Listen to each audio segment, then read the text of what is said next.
এখানে বাস থামা নিষেধ, কিন্তু ঘটছে উল্টো, থামছে বাস আর হুড়োহুড়ি করে বাসে ওঠার প্রতিযোগিতা যাত্রীদের। সার্ভিস লেনের প্রাচীর ডিঙ্গিয়ে মাঝের লেনে আসেন তারা। দুর্ঘটনার শঙ্কা যেন ভুলে গেছেন বেমালুম।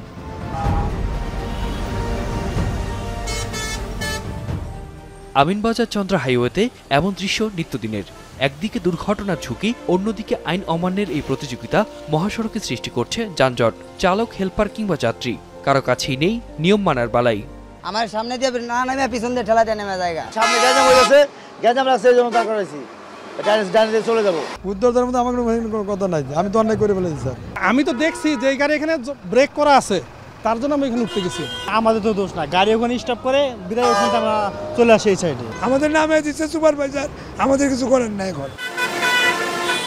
এই মাঝের লেনে বাস থামিয়ে যাত্রী তোলা যেমন আইন বিরোধী, ঠিক তেমনি এই প্রাচীর ডিঙ্গিয়ে মাঝের লেনে আসা সেটিও সমানার্থে ঝুঁকিপূর্ণ। ব্যক্তিগত সচেতনতা ও আইনের প্রয়োগ দুটো এখানে সমানার্থে গুরুত্বপূর্ণ। নয়তো সড়কে যে দুর্ঘটনা ঘটে এর দায়ভার কার, সেই উত্তর মেলাই ভার। হাইওয়ে পুলিশের তথ্য বলছে, আমিনবাজার থেকে চন্দ্রা মহাসড়কের দৈর্ঘ্য 37.2 কিলোমিটার। 2 থানা দায়িত্বে রয়েছে, 16টি যাত্রী ছাউনি ও বাস স্টপেজ। গত 1 বছরে এই সড়কে দুর্ঘটনা ঘটেছে 96টি। এর মধ্যে সার্ভিস লেনে বাসে ওঠানামা ও যাত্রী পারাপারের কারণেই দুর্ঘটনা ঘটেছে 42টি। ঝুঁকি কিন্তু কিছু করার নাই, তো এটা এখন নিয়ম হয়ে গেছে ধরলে পারে একটা। এখানে মামা যাত্রী সব গাড়ি দাঁড়ায়, এর জন্য আমরা যাত্রী তুলতেছি মামা, এটা একটা স্ট্যান্ড। ঢুকি ওভার বেশি দেরি, এই জন্য তাড়াতাড়ি আসে, তাড়াতাড়ি যাবো এই পারপাসে। দুঃখীপূর্ণ হলে আমাকে করার কিছু নেই, কি করবো? আমাকে তো নিজেকে অত সময় দরকার আছে, কোন সময় দরকার আছে না। সড়কে 3 চাকার অবৈধ যান চলাচল নিয়েও অভিযোগ তুললেন বাস চালকরা।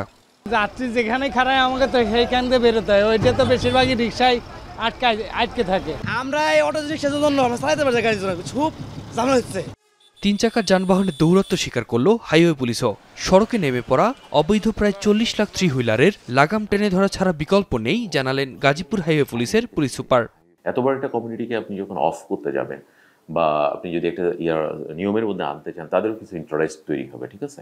তো সেই জন্য এটা ন্যাশনাল একটা জাতীয় সিদ্ধান্ত হওয়া উচিত, সরকারের একটা সিদ্ধান্ত আসা উচিত, ঠিক আছে? এটাকে টোটাল ম্যানেজমেন্ট কিভাবে করা যাবে, কিভাবে এটার সংখ্যা নিয়ন্ত্রণে রাখা যায়, কিভাবে তাদেরকে একটা নিয়ম শৃঙ্খলার মধ্যে আনা যায়, আইনের মধ্যে আনানো যায়, পরিবহন যে আমাদের সড়ক পরিবহন আইন আছে, বিআরটি এর কিভাবে তাদেরকে রেজিস্টার্ড করা যায় বা করা যায় না, বা তারা কোথায় চলাচল করবে, এটার উপরে টোটাল একটা আসলে জাতীয় একটা সিদ্ধান্ত আসা উচিত। দেন এটা আমার মনে হয় কাজ করবে, এই সিস্টেমটা কাজ করবে। আদারওয়াইজ এটা আমাদের জন্য অনেক বড় একটা সমস্যা বলে আমি মনে করি।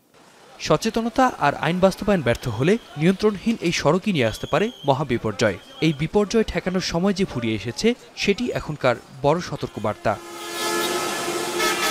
আতিক মেজবালগ্ন, এখন, ঢাকা।